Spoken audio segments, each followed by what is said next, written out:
Así si es posible que alguien grabe en vez de Abraham. Eso también estaría muy bien, que alguien aprendiera, alguien que ya saben que no haga tantas preguntas y que no tenga una voz como la de Abraham o la mía. Todo eso salió en el video, Exacto. Bueno, y la otra vez también nuestra. Bueno, es que imagínate si mi voz cómo suena desde acá, cómo suena la tuya ahí junto a la cámara. Pero el micrófono está allá. ¿En serio? Pero también graba desde ahí, ¿no? No, ya una vez que comenzaste el micrófono ya no. Ah, ¿en serio? Ah, bueno, ok, entonces olvídalo. Ah, ok. Bueno, entonces, hola, hoy tenemos a Diego. Bueno, primero estamos en el Seminario Estudiantil de Altas Energías y Gravitación. Este es un seminario para estudiantes de últimos semestres de licenciatura, maestría y doctorado, que nos dediquemos preferiblemente a estas áreas. Es un seminario técnico en donde, bueno, vamos a hablar más seriamente de estos temas. Es un seminario para discutir, entonces siéntanse libres de interrumpir en cualquier momento con preguntas, comentarios. Hoy tenemos a Diego por segunda vez en el seminario. Hace que un año nos presentó los primeros pasos que daba en esta dirección de su investigación. Y ahora ya la siguiente semana va a ser su examen profesional. Sí. Yo dije que voy a llevar una matraca. ¿Sí escuchaste, no? Y entonces, entonces ya nos va a presentar lo último que obtuvo, ahora sus pensamientos ya como una persona más seria o más crecida en el ámbito científico. Vamos a comparar qué tal está con respecto a la de hace un año. Y entonces Diego trabaja se va a titular, ya va a terminar, se va a titular de la licenciatura. Diego trabaja con César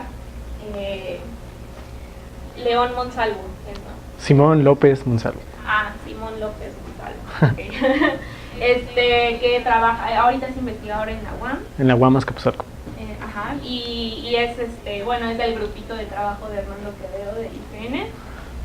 Entonces, y también hoy tenemos que ser especialmente duros porque Diego está practicando para su examen profesional. Entonces, en serio, péguenle con todas las preguntas que puedan, desde física fundamental, desde que es una partícula, todo eso, todo, ¿ok? Entonces, eso yo no lo sé. Vamos a darle. Bueno. Pues antes de comenzar me gustaría explicar exactamente el título. Espacio-tiempos como variedades estadísticas. Primero, pues espacio-tiempos, ¿no? ¿Qué es el espacio-tiempo? Simplemente ahorita lo voy a mencionar como el lugar donde vivimos y más adelante voy a especificar matemáticamente cómo lo estamos modelando o cómo creemos que es el mejor modelo que tenemos de un espacio-tiempo. Ahora, variedades estadísticas, esas va a ser necesario que las explique conforme va progresando esta charla. Las voy a definir bien a lo largo de la primera parte. Ese va a ser mi primer objetivo, ver bien qué es una variedad estadística y juntarlo con la termodinámica, tanto con mecánica estadística, con la física microscópica, con la física macroscópica, que es la termodinámica. Ahora, ¿a qué es a lo que voy? Tal como está en el resumen, en el cartelito que se hizo, hay una pregunta que me hago en la tesis. ¿Es la gravitación un fenómeno emergente? Muchas personas estudian este problema viendo si la gravitación es emergente o no. En esta charla yo no voy a tratar la dinámica de la gravitación, es decir, las ecuaciones de Einstein voy a suponer que salen de algún lado, pero voy a suponer que las ecuaciones de Einstein ya están. Lo único que voy a hacer emerger va a ser el espacio-tiempo, que son las dos cosas fundamentales que necesitaríamos hacer emerger para una gravitación. Esa sería en sí la pregunta que quiero contestar a lo largo de esta charla. Pero ¿por qué hacerlo, no? ¿Cuáles fueron las motivaciones que tenemos? Hace mucho tiempo, Ted Jacobson pudo escribir las ecuaciones de Einstein en forma de la primera ley de la termodinámica. Desde ahí se empezaron a ver indicios de que la gravitación podría no ser una teoría fundamental y que podría emerger de otra teoría. Entonces, como ven, el título de esta diapositiva es termodinámica geométrica. Pues le puse así. Voy a explicar por qué. Entonces, no puedes hablar de termodinámica si no mencionas pues, las 4 leyes, ¿no? En particular, pues ya todos nos sabemos, espero aquí que nos sepamos las 4 leyes. Me voy a enfocar más en ver el lado geométrico de las primeras 2. De hecho, no sé si exista ya la geometrización de la termodinámica por completo. Ha habido propuestas a la Cara Teodorí, o como Hernando Quevedo la trata, GTD, geometrotermodinámica. Él hizo su propia propuesta para geometrizar la termodinámica. Sin embargo, le quise poner termodinámica geométrica porque estoy tratando la ley 0 y la ley 1 en forma geométrica. Las dos, la ley 2, pues es una flecha entre procesos. Y bueno, y la tercera ley, ¿no? Es una restricción. ¿Sí? ¿Por qué los sistemas solo pueden intercambiar energía en forma de trabajo y de calor? ¿En qué sentido? Justo eso te estoy preguntando, ¿en qué sentido? O sea, tienes un sistema térmico o termodinámico. Tienes un sistema termodinámico y entonces con su entorno, o sea, ¿cómo es que divides? Más bien, ¿cómo es que divides esas dos? ¿Cómo dices que toda la energía que intercambia o es trabajo o es calor? ¿Qué es trabajo y qué es calor? ¿Cuál es la diferencia entre ambos? Bueno, trabajo es, como sabemos, algo que nosotros podemos sacarle provecho, ¿no? El calor a veces no lo podemos, por ejemplo, en la fricción, el calor que sale de la fricción, pues no lo podemos usar a nuestro favor porque no tenemos una herramienta. Entonces todo lo que no sea trabajo y que no pueda aprovechar es calor. Ya. No sé si me falte algo ahí. Diego, ¿qué es entropía? Ahorita voy a explicar bien. Permíteme por eso. Ok, entonces la ley 0 me gustaría tratarla definiendo bien las variables de estado, como las conocemos como extensivas e intensivas, y definir el equilibrio termodinámico como dos sistemas estén en equilibrio si todas sus variables termodinámicas son iguales. Muy a la Kallen. Y la ley 1 la voy a transformar en una unoforma.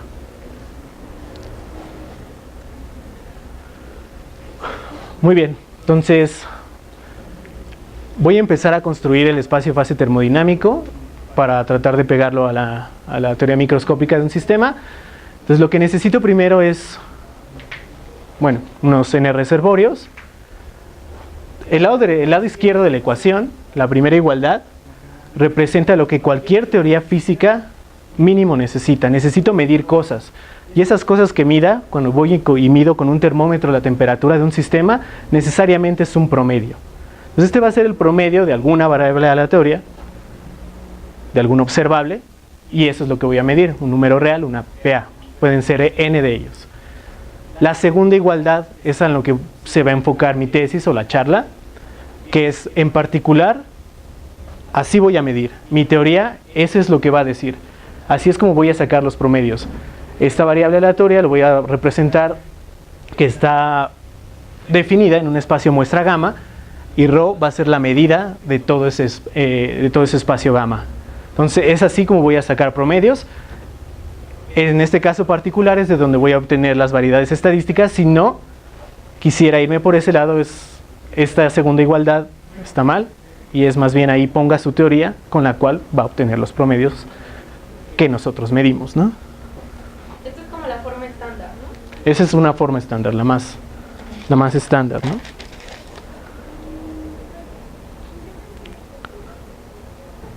Y bueno, y aquí también, nótese que no estoy definiendo alguna ρ particular, la ρ no es única, lo único que tiene que respetar es que los promedios de estas variables aleatorias me tienen que dar esas PAs. Eso es lo único que le voy a pedir al volumen, a la medida ρ. Muy bien, ahora, ¿cómo voy a definir unívocamente a esa medida ρ? Voy a utilizar el principio de máxima entropía. Para eso voy a definir primero una función de ignorancia microscópica h de ρ igual a menos el logaritmo natural de ρ, y obviamente la entropía macroscópica. Ahora preguntabas qué es la entropía. Me gusta ver la entropía como una función de ignorancia. ¿En qué sentido ignorancia? Vamos a ver un ejemplo un poco más a la mano. Imagina que yo te doy un dado. Entonces, ¿cuál es la probabilidad? Un dado que tiene números. ¿Cuál es la probabilidad de que te salga el número 1? Un sexto. Solo si es un dado con 6 caras. No, no es cierto. Suponiendo que es un dado con 6 caras, entonces la probabilidad de que salga 1 es un sexto. ¿Pero por qué? Porque no tienes ninguna otra información. No te he dicho nada más acerca de ese dado. No te he dicho si el dado está cargado. No te he dicho cuántos experimentos he hecho. Entonces, no tienes ningún otro motivo para decir que las probabilidades entre los números son diferentes. Entonces, no puedes decir más que todas son iguales. ¿Ok? En este sentido, estoy utilizando el principio de razón insuficiente porque no tengo ningún otro motivo. Entonces, a cada probabilidad de cada lado del dado le estoy dando un sexto. Entonces, esto quiere decir que mi función de probabilidad es continua discreta, ¿no? Continua discreta. Es discreta pero uniforme. Cada valor mide lo mismo, ¿no? Esto me va a maximizar mi función de entropía macroscópica. En ese sentido, de mi teoría física, lo único que conozco es exactamente los promedios. Si se dan cuenta, es diferente la pregunta. Con los dados había las probabilidades y aquí solo conozco el promedio, ¿no? Entonces, si se dan cuenta, el procedimiento de responder la pregunta es distinto. Porque por un lado, por el principio de razón insuficiente, a los dados les coloqué un sexto en cada cara y lo que obtengo es maximización de la entropía. Por este lado, lo que voy a pedir, porque sigo de acuerdo con el principio de razón insuficiente, es maximizar la entropía para que se cumpla el principio de razón insuficiente y me dé probabilidades que maximicen la entropía para cada valor promedio. ¿Ok? ¿Cómo lo voy a hacer? Con un principio variacional. Yo tengo una pregunta. Sí, dime. ¿Y por qué definirla como un logaritmo? ¿Qué? ¿Por qué no se te ocurre otra función que puedas tener por ahí? Tiene que cumplir ciertas propiedades la función. En teoría de la información, en lugar de entropía microscópica, se le conoce como función de información, nada más a menos el logaritmo natural de ρ. Entonces se puede demostrar, bueno, antes de eso, tienes 3 características que le pides a esa función información. Una es que sea solo función de las probabilidades. 2, tiene que ser una función suave.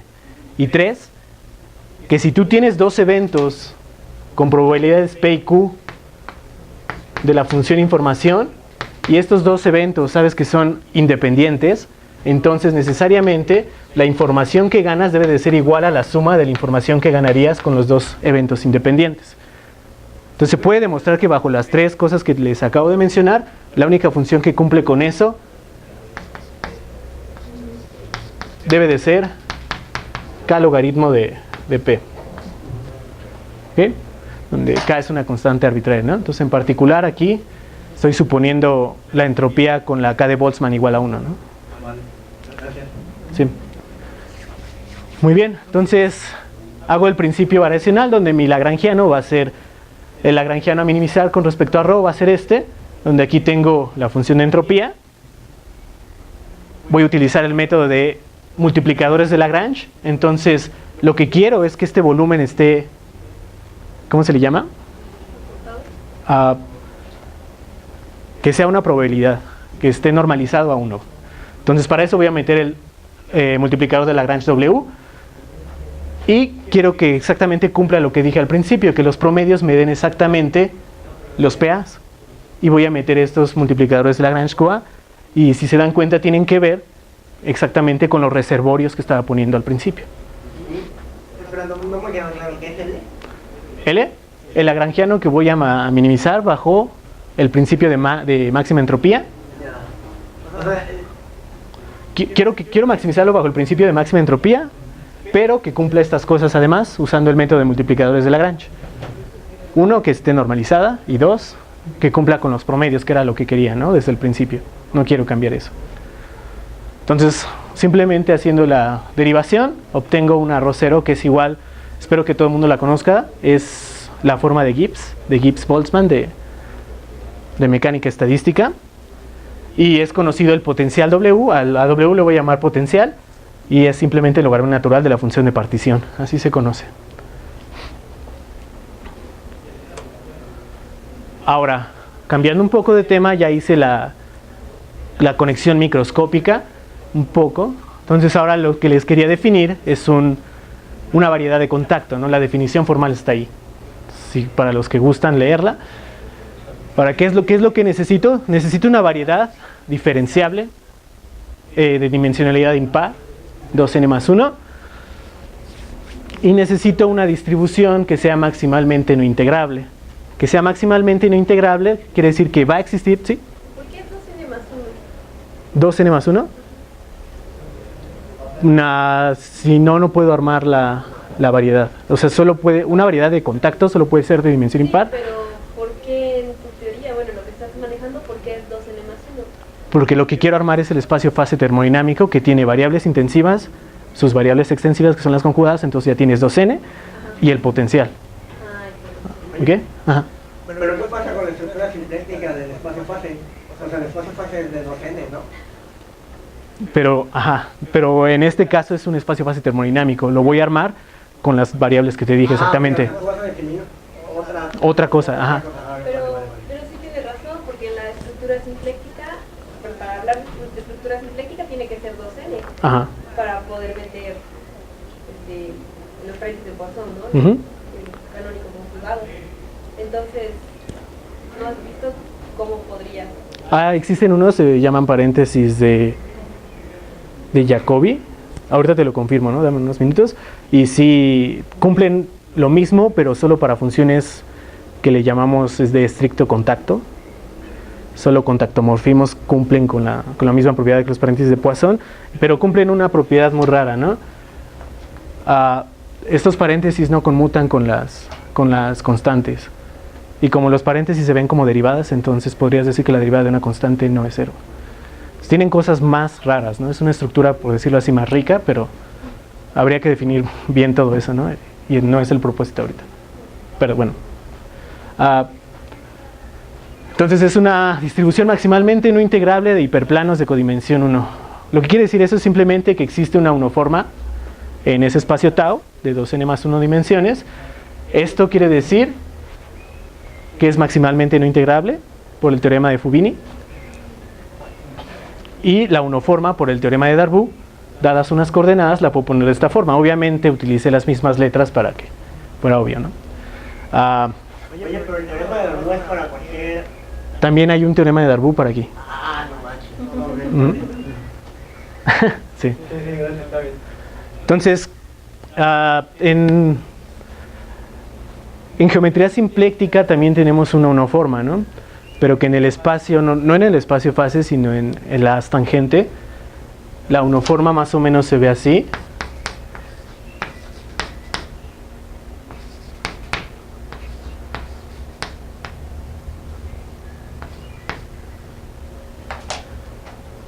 Entonces, lo que nos interesa en mecánica hamiltoniana es la dinámica, y la dinámica me la va a dar cuando esta unoforma sea cero. La dinámica de esto me la va a dar cuando esta unoforma sea cero. ¿Cuál es la dinámica que voy a considerar?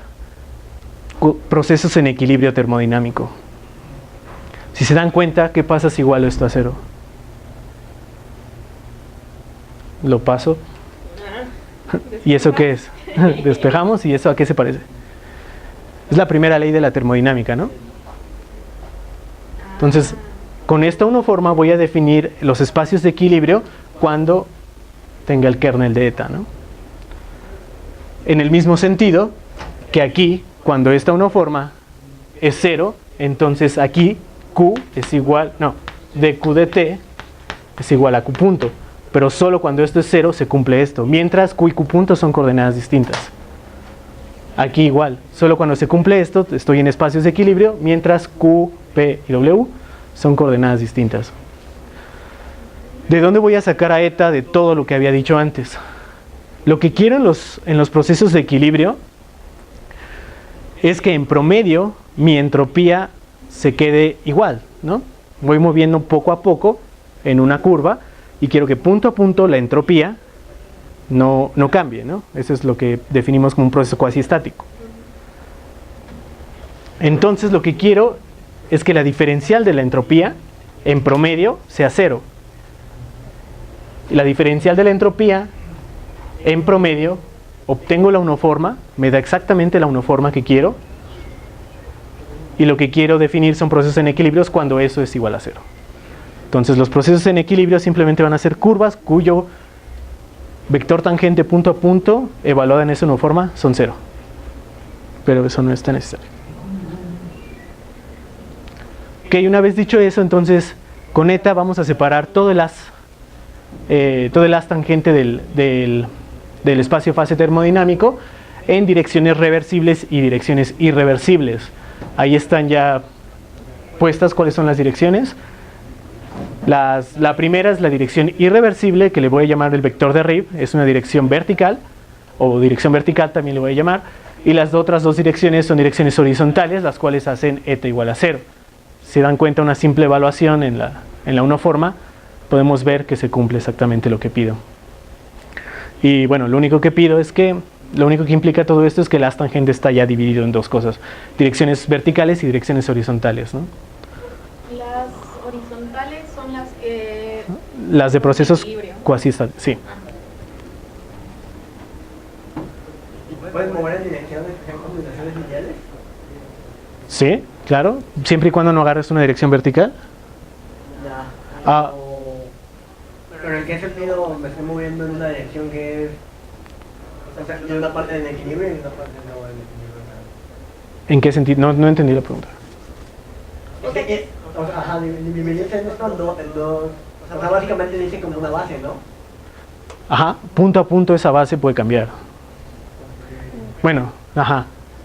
O sea, esa base es para un abierto y bla, bla, bla. Pero él dice, si te mueves en la dirección horizontal, punto a punto, o sea, pero en la dirección horizontal, eso significa físicamente que te estás moviendo, bueno, que estás andando por un proceso cuasi estático, en el que todo se mantiene bonito y equilibrio. Pero ¿qué pasa si te empiezas a... Bueno, y si te mueves en la dirección horizontal es que definitivamente no estás en un proceso... Si te mueves en la dirección vertical, con una vez que la tomes ya es un proceso irreversible. Ah, ok, irreversible. Y entonces él pregunta cuál es la física detrás de moverse en una dirección que no es ni vertical ni horizontal. Ajá, exacto. ¿Qué está entre las dos? Proceso reversible. Si tocas, aunque sea un pedazo de la dirección vertical, ya. Irreversible. Y es irreversible. También una parte muy importante que se me pasó es, le estoy pidiendo maximalmente no integrable, pero físicamente ¿eso qué significa?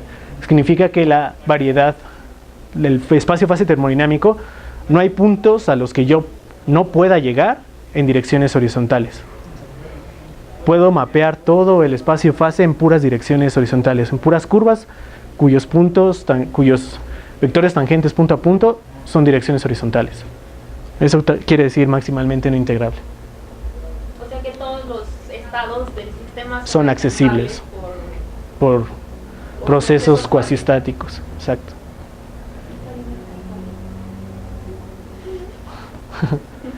Muy bien, ahora otra cosa, una diapositiva grande para algo tan pequeño. También el segundo momento de la diferencial de la entropía en termodinámica significa fluctuaciones que en este caso van punto a punto. Entonces lo que yo quiero es que esas fluctuaciones sean mínimas para conservar un proceso cuasi estático. Entonces, basado en eso, estoy construyendo el segundo momento. El segundo momento resulta ser que es simplemente dh al cuadrado más la varianza de dh. Eso lo puedo geometrizar como esto, donde phi es esto y esto es la identidad. ¿Son fluctuaciones de qué? Termodinámicas, de los procesos.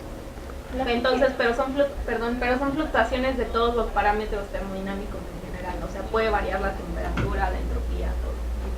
Ya, perdón. ¿La phi qué es? La phi, un tensor 1, 1. ¿Qué te da eso? ¿No? Evaluada en el vector de Reeb, eso es. Aquí, el vector de Reeb, la dirección vertical. ¿Sí?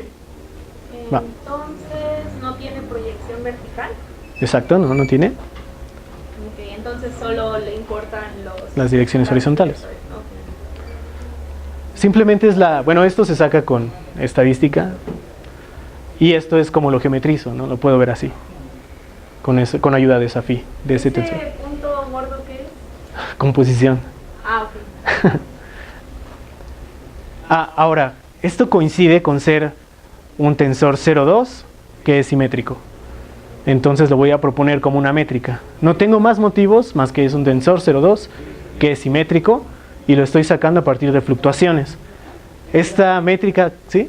Como yo la verdad no veo la implicación de pasar del lado izquierdo a geometrizarlo. Está la chita, o sea, la verdad es cálculos, ¿no? O sea, no es una implicación, más bien lo puedo ver esto mismo, estas dos cosas, o esa, es lo mismo que escribir esto, porque estoy manejando unoformas. Porque lo quiero escribir sin coordenadas. Y ETA ya la habías escrito antes, ¿no? Sí, eta en coordenadas, En función de los P's y los Q's, ¿no? eta en coordenadas de Darboux son esas. Y ahí está el promedio en DH. Bueno, el valor de P. Es el promedio. Ahí. Entonces simplemente reescribir esto, pero sin coordenadas, ¿no? Geometrizarlo. Y ahora, pues me pregunto qué significa esa G. Realmente no se sabe, no sabemos exactamente qué significado físico tiene. Tú puedes plantearte el problema de las geodésicas y de todos los procesos reversibles, cuasiestáticos, con puras direcciones horizontales, cuál es la que minimiza la distancia, ¿no? Entre dos procesos, entre dos estados, perdón. Te haces esa pregunta y lo único que todavía no están seguros, lo único que han visto es eficiencia en los procesos, ¿no? Pero realmente en el espacio-fase esa métrica no sabemos bien qué significa. Y minimizar la distancia en esa métrica, o sea, Minimizar la distancia en procesos cuasiestáticos. ajá, ¿qué es eso? La eficiencia. Eficiencia, hay una cosa que se llama la... permíteme tantito.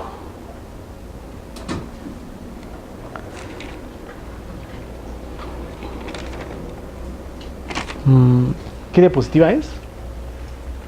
No sé.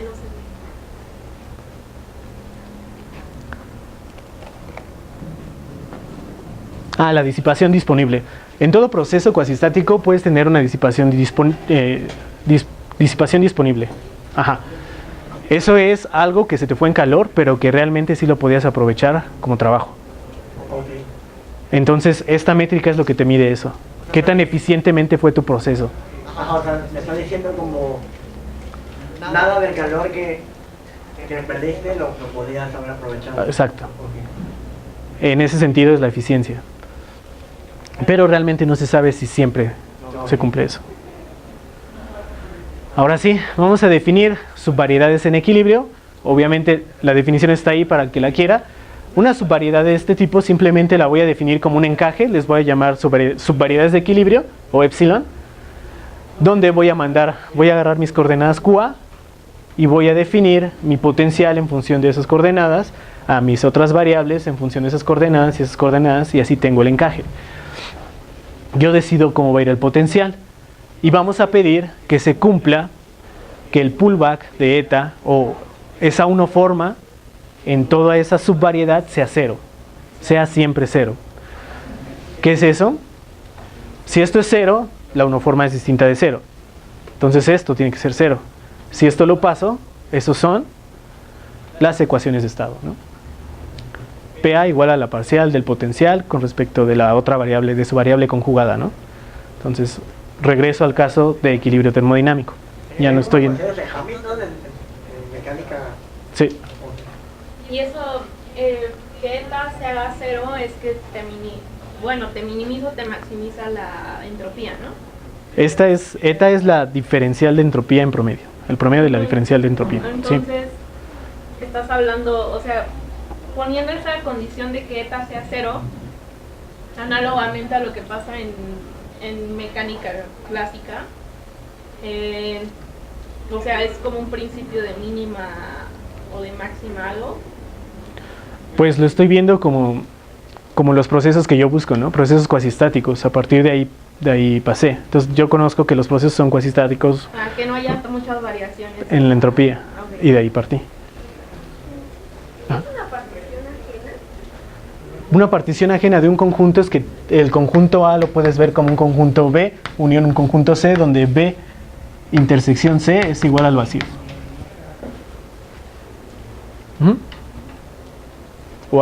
Bueno. Y entonces defino una forma de medir distancias a través de la métrica que ya tenía en esta nueva variedad de equilibrio. Le voy a llamar G. Tomo el pullback de G simplemente y explícitamente se va a ver como una métrica hessiana. En estas coordenadas Q, que las voy a llamar coordenadas naturales del espacio de equilibrio, es la métrica de Fisher-Rho en estadística. Si tu hessiana es el determinante de la hessiana es igual a 0, ¿no es como cuando tienes sistemas singulares? Eso no podría pasar porque estaría indeterminado todo lo demás, ¿no? Ah, ok. Entonces sí estoy evitando todas esas cosas. ¿Y físicamente qué significaría esta nueva métrica? Correlaciones, justo a lo que voy. Con la métrica de Fisher-Rho significan correlaciones. Antes de que sigamos, los pullbacks, ¿dónde los estás tomando? O sea, ahora sí matemáticamente, porque la verdad no veo como cuál es la variedad. Ahí tienes la QA, ya tienes explícitamente quién es tu encaje. Ajá. Es lo único que necesitas más. Sí, es el encaje. Y ya. Y entonces lo vas a llevar al revés, ¿no? Exacto. Entonces ahora sí, por fin puedo llegar a definir lo que es una variedad estadística y quiero ver la emergencia del espacio-tiempo en el caso particular de si es o no una variedad estadística. Entonces, definiciones, ¿no? El espacio-tiempo. El espacio-tiempo lo voy a considerar yo en este momento como el par mu-G, donde mu es una variedad diferenciable n-dimensional y G es una métrica con signatura lorentziana. Y la variedad estadística. Diremos que epsilon es una variedad n-dimensional, es una variedad estadística si cada punto en ella representa una distribución de probabilidad parametrizada por n parámetros, las Qs, definida en cierto espacio gamma, en un espacio muestra, y está dotada por la métrica de Fisher-Rho, que es la que acabamos de conseguir. Te puedes quedar solo con los parámetros Q por este encaje, o sea, porque justo estás en equilibrio y puedes poner a P y a W. en términos de Exacto.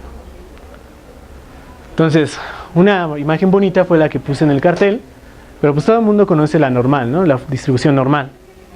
Bueno, esta es la función de densidad, ¿no? La función de densidad gaussiana. Ah, ok. Entonces, este lado son las X.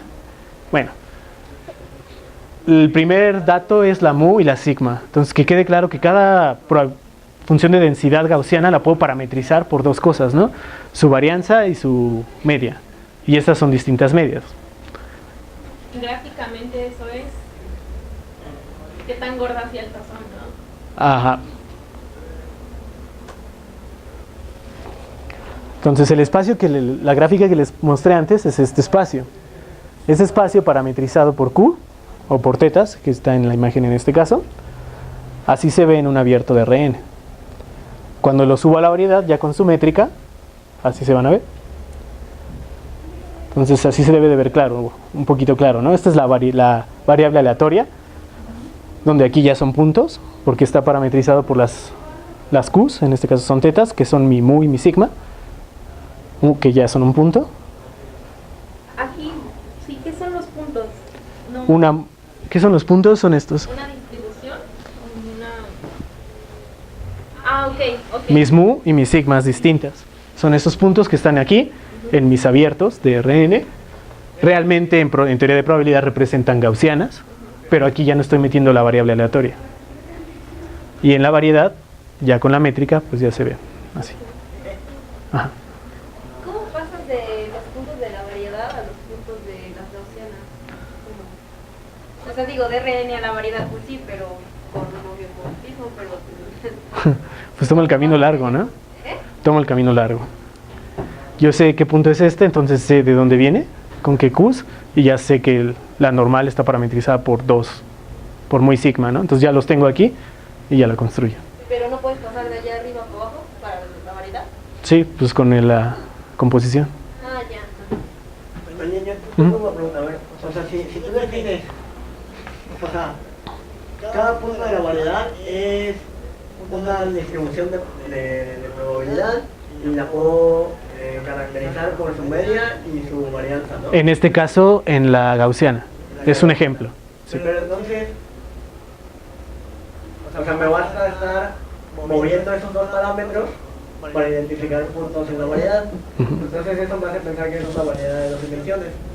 Pero tú me estás hablando ya de RN, entonces, ¿cómo generalizarías o cómo generalizas a RN? No me queda claro. Generalizo RN con, ¿sí te acuerdas de la distribución que me quedó, la forma de Gibbs? Ajá. Ahí tengo Q parámetros A y las FA son las variables aleatorias. Okay. Entonces, sí, para que lo vean mejor. Entonces, en la forma de Gibbs siempre lo puedo ver en n dimensiones. La arroz cero que obtuve era de esta forma, ¿no? Uy. QA-FA, donde ya aquí ya hay una suma implícita, ¿no? Perdón, me olvidé decirlo. Estas son variables aleatorias y estos son mis parámetros. En este caso, de la variedad estadística. Entonces, puedo ponerle tantas variables aleatorias como quiera y cada una va a llevar un parámetro. En el caso de la gaussiana es E a la menos W, donde ahorita les muestro quién va a ser W, y tiene dos variables aleatorias, ¿no? Que es menos mu x, 2 sigma cuadrada, creo, menos, este es un más, menos 1 entre 2 sigma cuadrada, x cuadrado. Entonces tengo dos variables aleatorias, x y x cuadrada. Nunca dije que no podían estar correlacionadas. Y estos serían mis multiplicadores de Lagrange o mis parámetros. Uno va a ser menos mu entre sigma cuadrada y el otro va a ser menos 1 entre 2 sigma cuadrada. O sea, allá arriba en las distribuciones no solo tienen gaussianas. No, bueno, en este caso voy a trabajar con las familias de distribuciones gaussianas y el ejemplo está con puras gaussianas, pero no necesariamente, le puedes poner aquí lo que quieras. Sí, exacto, o sea, si fueran gaussianas, ya cuando vaya el ejemplo de gaussianas, nada más va a haber acá dos parámetros. Y va a ser algo dos dimensional. Pero para distribuciones en general, más generales, hay K parámetros. Y de hecho puedes hacer una gaussiana multidimensional, que es el ejemplo que voy a hacer. ¿Sí? Bueno, estas son puntos del lado, el eje horizontal es mu, el eje vertical es sigma. Oye, Diego, deberías poner los nombres de los Se me pasó. todas. Cada punto en este plano está representado por el parámetro. Y estas son las geodésicas con la métrica de Fisher-Rho. ¿Y alguien conoce esto? Estas geodésicas son muy conocidas, es ADS, ¿no? Ay, ¿en serio?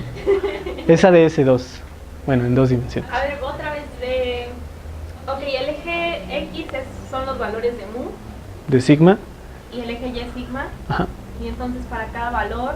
Cada punto representa dos parámetros, ¿no? Por ejemplo, este punto aquí, este punto de intersección es 1 raíz de 10, ¿no?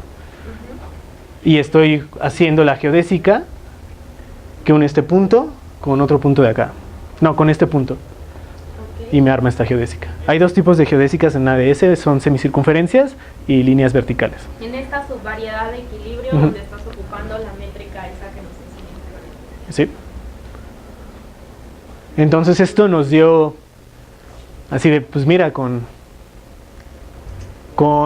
una gaussiana rápidamente sale ADS2, ¿no? Eso fue motivación para ver cómo poder sacar ADS4 o ADS en más dimensiones. ¿Qué lo hiciste con gaussianas? Ajá, hasta ese, es que está, bueno, es un poco más complicado, pero ahorita vas a ver cómo lo fui complicando poco a poco, ¿no? Hay dos formas de hacer estas cosas. Una es dame un potencial y yo veo qué sale. O como lo hicieron en un paper, agarro un potencial general, lo meto en las ecuaciones de Einstein en el vacío y veo cómo es la forma del potencial para que sea solución a las ecuaciones. Entonces, esa es la primera forma, pero aquí pierdes información estadística. ¿Cómo Ajá. metes un potencial en las ecuaciones de Einstein? tienes la forma de la métrica, ¿no? Entonces la metes en las ecuaciones de Einstein y ves cómo ok, debe o de sea, ser la potencial. vas a meter la información geométrica, Ujú. no lo metes del lado de materia. Ah, no. De hecho dije ecuaciones de Einstein en el vacío. Entonces obtienes estos dos potenciales para cuando es Minkowski. Las FI y las KI son funciones las que quieras, con la única restricción que la métrica obviamente debe de ser no degenerada.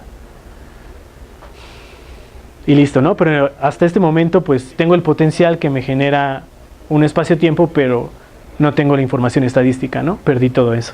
Y si es lorentziano siempre. Esto sí es lorentziano. Ah, ahí les mentí. Esto es ADS euclidio. Por Pues eso no. lo conocía. Ah, No, pero además que pero da lo mismo. Bueno, las geodésicas son las tú mismas. deberías saberlo. Entonces ahora sí. Esa es la gaussiana con dos variables aleatorias o una variable aleatoria independiente, o como se conoce como una variable aleatoria nada más. Y me da esto, ¿no? Lo expando y me da exactamente todo esto. Lo único que hice fue meter la constante como un logaritmo. Y aquí ya puedo identificar directamente quiénes son mis variables aleatorias, ¿no? X cuadrada, X, mis parámetros van a ser 1 entre 2 sigma cuadrada, menos mu entre sigma cuadrada, y mi potencial es lo que queda. Tengo dos problemas principales. Uno, encontrar el potencial, y dos, lo tengo que invertir para poder sacar la métrica. Entonces ya tengo el potencial en coordenadas Q. Saco el hessiano. El hessiano me da esta matriz. Entonces tomo el pullback a coordenadas sigma mu, que son más cómodas y puedo distinguir más las cosas, y me da esto. Que bajo cierta... me falta una transformación para llegar a ADS euclidio, ¿no? Porque esto sería el factor conforme, ¿no? ADS en coordenadas conformes, euclidio.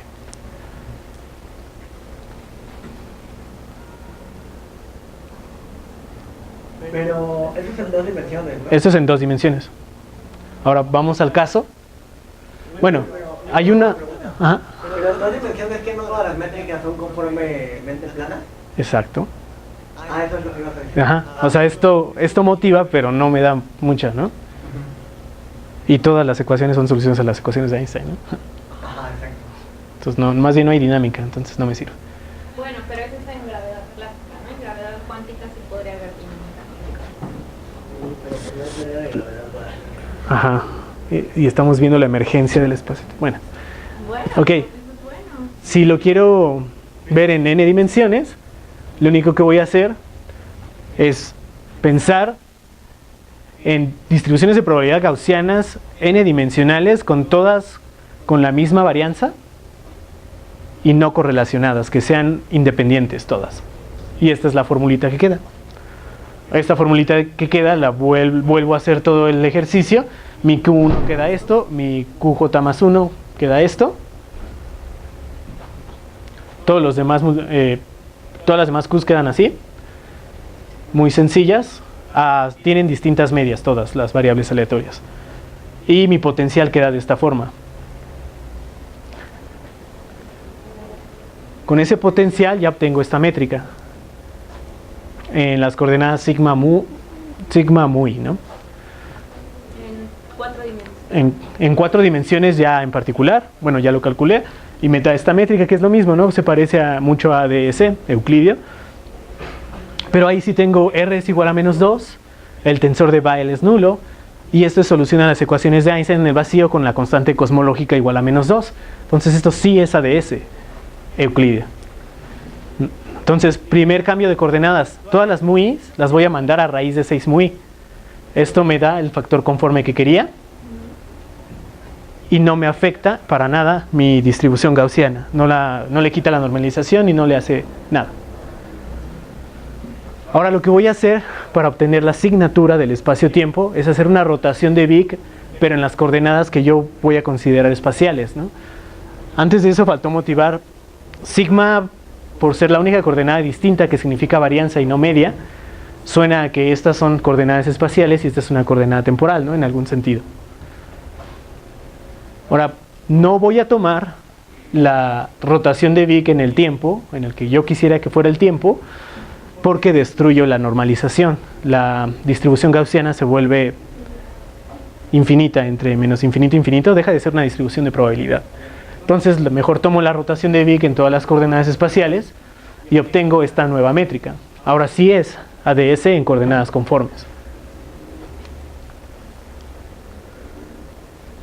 Algo importante es que asimismo como no quise tomar sigma no quise complexificar sigma porque iba a destruir mi densidad de probabilidad, pero tengo que ver qué me sale si complexifico las mus. Al complexificar las mus me da una función de onda, un paquete gaussiano de ondas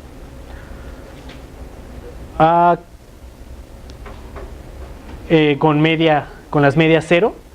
Esta es la parte de las ondas, las medias son 0 y con esta varianza. Se puede interpretar porque es una función cuadrado integrable en este sentido. Pero vas a tener momentos complejos. ¿O esos P's qué son? Son las que eran mis X, las cambié a P's y ahorita explico por qué. Exacto, sí va a pasar eso. Le puse P porque en este momento las medias ya no las puedo interpretar como las coordenadas del espacio-tiempo, como las coordenadas espaciales. Entonces, para poder volverlas a interpretar como me gustaba, voy a tener que pensar que esta función de onda que resultó me la dio en el espacio de momentos y no en el de configuración. Entonces hago una transformación de Fourier y obtengo esta, donde ahora sí ya puedo interpretar a cada MUI como la media y me da una función de onda y aquí ya no hay nada imaginario. Muy bien, otra parte bonita de este trabajo es que haciendo una transformación de tiempo conforme a tiempo comóvil, ya le puedo llamar T a la sigma, obtengo estas coordenadas y la entropía resulta ser igual a un medio. Esta K nada más la considero K. Tengo una constante de integración y si la tomo en particular así, me resuelve bonito las cosas porque tengo la entropía de esta función de onda como el radio de anti de Sitter por el tiempo comóvil. ¿Y el valor de la constante tú lo pusiste para que resultara esto o hay alguna otra razón para haber elegido ese valor de la constante? Sí, para que saliera exactamente esto. Si le pongo otra constante sale más algo. Pero físicamente no, porque es más algo pero constante. Pero al ponerle esa constante pues ya queda mejor, ¿no? Y la métrica finalmente queda así, en coordenadas comóviles.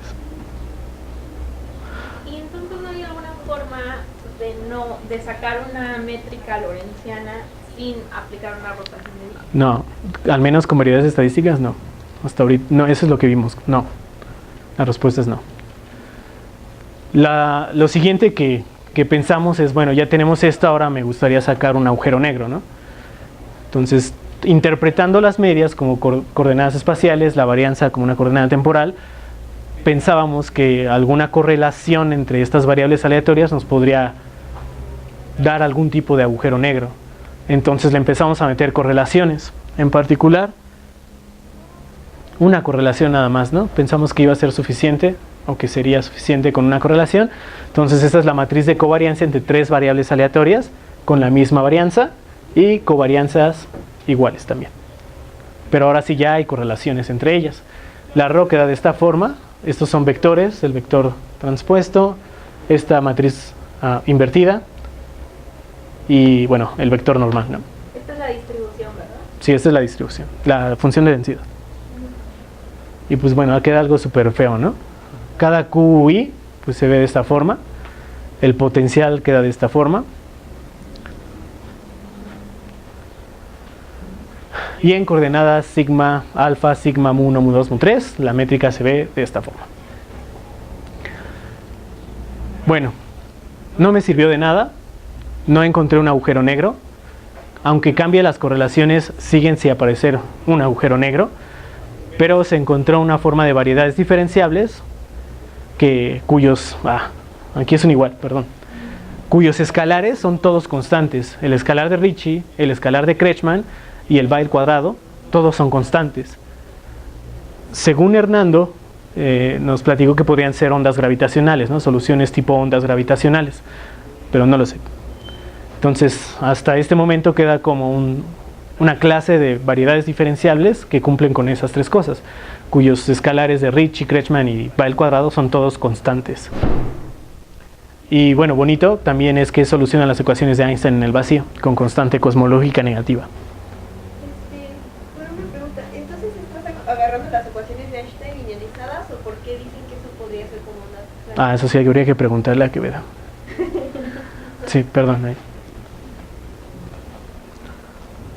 Sí, por eso hasta mi trabajo yo me quedé en que eso era una clase de variedades diferenciales que cumplen eso, ¿no? Ajá, pero como la interpretación. la interpretación física nunca la encontré clara.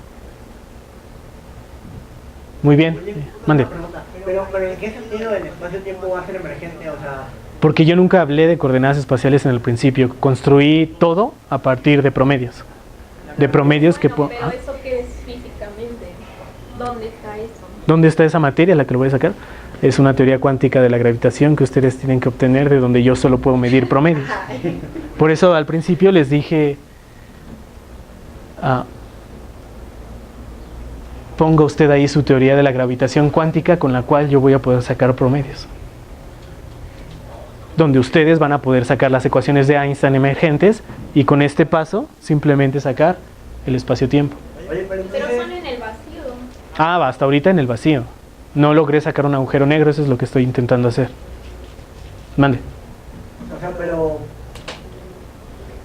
Tú haces todo este rollo de las variedades estadísticas y te puedes construir un tensor de rango 2, que es simétrico, no degenerado, y entonces dices, pues esto cumple lo que una métrica debería cumplir, pero ¿qué condición? O sea, ¿por qué esta métrica debería de satisfacer las ecuaciones de Einstein? No hay ninguna condición de que esa satisfaga las ecuaciones de Einstein. De hecho, la métrica que tú dices del espacio-fase no satisface las ecuaciones de Einstein. Satisface las ecuaciones de Einstein-Gauss-Bonnet Ya. en el vacío. Ya, o sea, entonces estás obteniendo como un espacio-tiempo emergente, pero no necesariamente es un espacio-tiempo que obedece ecuaciones de Einstein. Exacto, en ningún momento las impuse, en ningún momento pedí nada extra. Ya, ok. Es soluciona las ecuaciones de Einstein-Gauss-Bonnet y el espacio de equilibrio, la subvariedad, soluciona las ecuaciones de Einstein en el vacío, las normales, ¿ya? Ya. Y si uno intentara hacer el camino de regreso, o sea, digamos, yo ya sé cuál es la solución de agujero negro de Schwarzschild, yo sé qué métrica tiene que ser, y entonces me regreso a eso y digo, bueno, entonces, ¿qué restricciones le mete a mi variedad estadística tener esta métrica? Sí, no sé si se pueda porque Ya. pues estaría padre hacer eso para ver qué interpretación estadística se le podría dar a las coordenadas, Exacto. pero no se puede. Y así, o sea, ¿estás seguro que no se puede? O... No estoy seguro que no se puede, no se ha logrado. O sea, pero sí lo intentan, entonces. Ajá. Ya. ¿Cómo son las ecuaciones de Einstein-Gauss-Bonnet? Estas... Mágicamente salieron. O sea, pones la métrica, las métricas que le dio el espacio-fase, las evalúas en las ecuaciones de Einstein-Gauss-Bonnet y son solución, Sí, bajo ciertas restricciones, ¿no? o sea, yo no sé cómo son esas ecuaciones o qué tienen de especial, si están asociadas, por ejemplo, al teorema de Gauss-Bonnet o sea, ¿Cuáles ¿cuáles son las ecuaciones? Pues es el Lagrangiano de Hilbert Einstein más el Lagrangiano de Gauss-Bonnet, no me lo sé, son pero no sé. correcciones cuadráticas con el tensor de Riemann, Es la corrección del tensor de Riemann. Pero o sea, no tiene que ver nada como con el espacio topológico y los hoyos y eso, ¿sí? Digo, porque a mí me suena Gauss-Bonnet, pienso en el teorema de Gauss-Bonnet. No, solo como el tema más, o sea, el término cuadrático del R, el escalar R cuadrado. Bueno, pero Es no sé básicamente si- como eso, ¿no? Pero no sé si, o sea, es que dinámicamente son como Einstein, Hilbert, pero no sé si Como ese Gauss-Bonnet. En dos dimensiones es lo mismo, ¿no? Tenga algo que En dos dimensiones son equivalentes, entonces sí tiene que ver con topología Pero hay- Ajá, yo en me algo. imagino que depende como a los hoyos en la Ok. variedad o algo así. Ya no es topológico, el término lo vamos a poner en eso, ¿no? Ajá. Bueno, y ya pues para terminar pues las conclusiones que saqué, entonces pues el título de la charla o el título de mi tesis pues está mal. El espacio-tiempo no es una variedad estadística Y no lo es porque cada punto en esta variedad del espacio-tiempo representaría una función de onda, no una distribución de probabilidad, vía la rotación de Wick que tuve que hacer. Ahora, cuando intento interpretar las coordenadas de ADS como las medias, inmediatamente tengo que interpretar a las variables aleatorias como los momentos. Eso es algo que, si yo quiero esto, entonces necesariamente tiene que salir. La entropía del paquete gaussiano es proporcional al radio de ADS. Bueno, eso ya se los puse. Ahora, lo siguiente es muy conocido en teoría de la información que, por ejemplo, en la forma discreta, la entropía es la entropía de los dados que les puse, la entropía de la distribución discreta uniforme, es una cota superior para la entropía de cualquier otra distribución discreta, de cualquiera. La gaussiana es una cota superior de la entropía para cualquier función de distribución definida en el mismo soporte. Aguas con el soporte, porque el soporte de la gaussiana es de menos infinito a infinito. Al ser y definidas con la misma varianza, ¿no? Que se define así, como el segundo momento cuadrado menos el primer momento al cuadrado. Entonces tenemos que la entropía de la gaussiana siempre es una cota superior para cualquier otra función de distribución. Y eso lo que nos llevó en este sentido es que si es una distribución máximamente entrópica, entonces vamos a obtener un espacio-tiempo máximamente simétrico, que es ADS. Eso nos lleva a pensar que la siguiente prueba que se debe de hacer para obtener un agujero negro es con una distribución que no sea máximamente entrópica en su soporte y con esa varianza definida así. Y eso es lo que estamos haciendo y tratando de construir ahorita. Esto es solo una conjetura, obviamente. Okay. Bueno, ¿alguna pregunta? Sí, pregunta. Echen todas las Y estos resultados como, o sea, de Wittgenstein, Hawking, de la entropía del agujero negro, recomendaria, pero esto se puede escribir como ecuaciones termodinámicas. ¿Eso hace matching? O sea, ¿hace match con eso? Es diferente, la entropía de la que yo te estoy hablando aquí es de una entropía de una función de densidad, de una función de probabilidad, definida como ρ menos ρ logaritmo natural de ρ. La entropía que ellos obtienen que va con el área, eso ya es entropía de von Neumann. Esa es entropía de Shannon. Okay. Son cosas diferentes. Ya, vale. A ver, entonces, ¿qué es lo que te tiene que dar? ¿Qué información te tendría que dar una teoría de gravedad cuántica para empezar a hacer el espacio-tiempo surgir de esta forma? De esta forma particular, me tienes que dar los promedios y la forma en la que los mediste, que tiene que ser con variables aleatorias continuas, porque yo así lo puse. Ok, entonces necesito un universo donde haya variables, donde yo tenga un sistema termodinámico. No, tienes un sistema microscópico que te arroja promedios. Necesariamente cualquier teoría física debe de arrojarte promedios. Okay. Porque eso es lo que mides, es lo que medimos. Lo que yo estoy haciendo en particular es decir que mi teoría va a medir esos promedios con variables aleatorias. Y de ahí saco las distribuciones.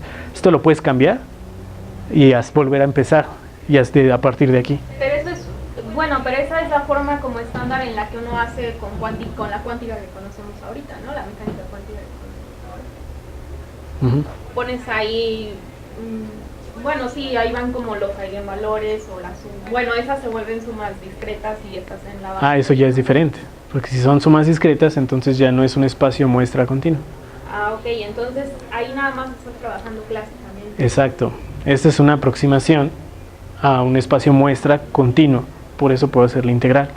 ¿Y hay algún problema si haces el caso discreto, o sea, cuando ya estás en cuántica usual? Esto cambiaría por sumas y ya no podría tomar diferenciales de las Qs, ¿no? ¿Y luego?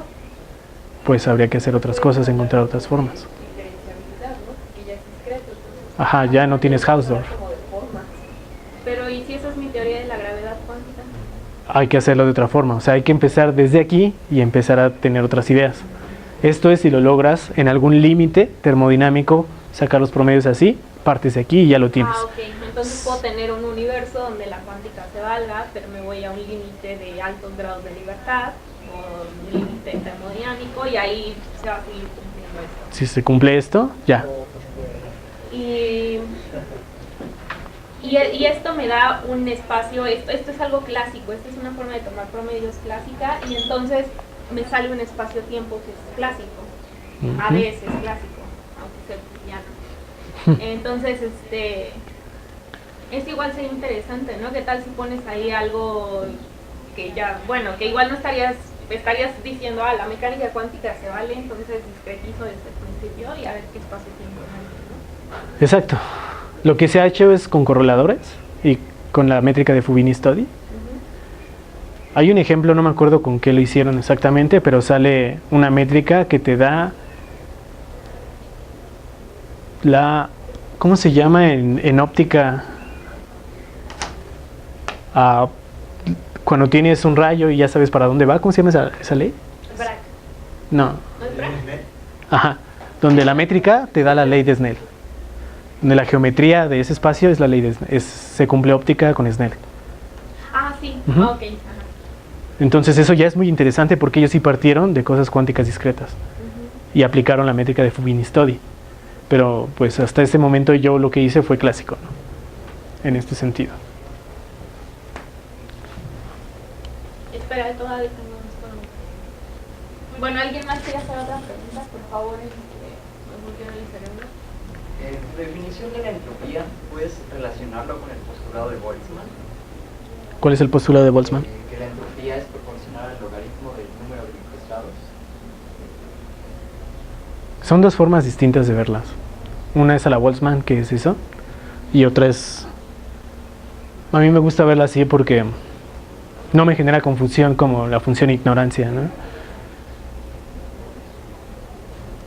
Pero sí necesito, o sea, eso se ve más claro como en cuántica, ¿no? Que tienes estados ya discretos y que eso ya lo puedes poner directamente. Oye, ¿sí tienes ¿Qué? multiplicadores de Lagrange? Sí. O sea, de alguna manera tienes constricciones en el sistema, ¿no? Ujú.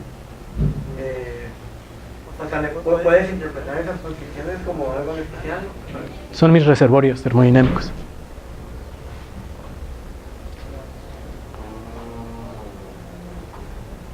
Y puedo mover esos reservorios, ¿no? Ajá, claro. Órale.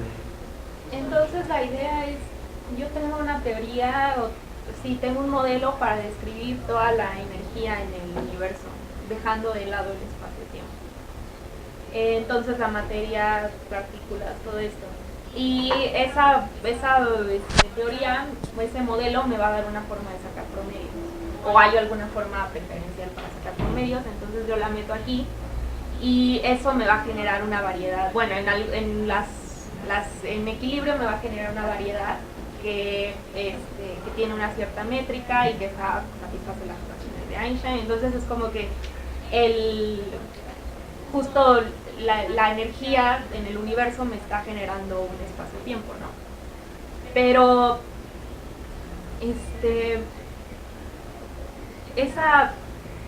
entonces yo tengo campos en el universo. Esos son entes, ¿no? El bosón de Higgs yo lo tengo en el universo. Y supongamos que ya sé describir todo el universo con el modelo estándar, algo así. Entonces, pero esos campos, o sea, ya dependían de ciertos parámetros, ese es mi punto. O sea, ¿dónde estaban esos? ¿O de qué dependen?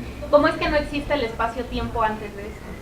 Ese es el problema de la relatividad, de la teoría cuántica relativista, ¿no? O de la relatividad cuántica. Pues ese es su problema, ¿no? ¿No? Pues sí, o sea, es un gran problema. Y cómo hablar de, cómo etiquetar algo que todavía no has obtenido, ¿no? Justo mi punto es que yo, eso es lo que veo aquí, o sea, que tú estás estás haciendo una distinción entre espacio-tiempo y los campos o lo que viva ahí, o sea, porque estás generando el espacio-tiempo con la energía o los campos de materia que tengas.